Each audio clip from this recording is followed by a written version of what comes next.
আজকে আমরা শিখব পিভট টেবিলের ব্যবহার। পিভট টেবিল মূলত ডাটা সামারাইজের ক্ষেত্রে ব্যবহার করা হয়।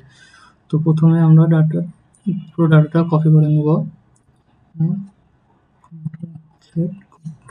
কপি আর ইনসার্ট পিভট টেবিল নিউ ওয়ার্কশিটে। এই এবার এখান থেকে পিভট টেবিল ফিল্ড থেকে আমরা যে ভ্যালুগুলো জানতে চাই সেগুলো প্রথমে আমরা জানতে চাই রেভিনিউ। এখানে টোটাল রেভিনিউ দেওয়া আছে। কিসের রেভিনিউ? এটা হচ্ছে ধরা প্রোডাক্টের revenue, product wise revenue, product select. এখানে এয়ারপোর্টের রেভিনিউ দেওয়া আছে, আইপ্যাড, আইফোন, আইওয়াচ, আইম্যাক, এগুলো হচ্ছে রেভিনিউ। এখান থেকে আমরা এই ফিল্ডের সবগুলো ব্যবহার করতে পারি। যেমন এবার আমরা জানতে চাই প্রাইস পার ইউনিট, ইউনিটের প্রাইস কত, সেটা থাকলো ইউনিটের প্রাইস। এটা হচ্ছে unit, some of price per unit. এখানে সাম অফকে আমরা অ্যাভারেজ করে দেবো,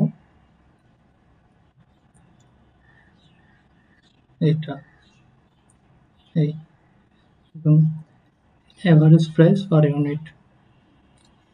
সেমভাবে আমরা কস্ট পার ইউনিট বের করতে পারি। সামকে জাস্ট অ্যাভারেজ করে দেবো,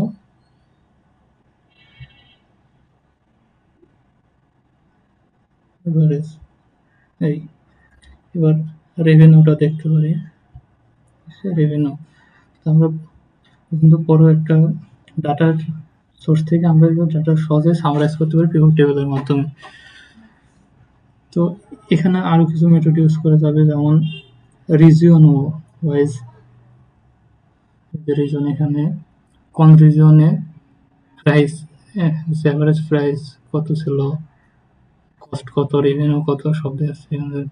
নর্থ আমেরিকা, সাউথ আমেরিকা ইত্যাদি। এছাড়াও আমরা আইডি নাম্বার ইউজ করতে পারি,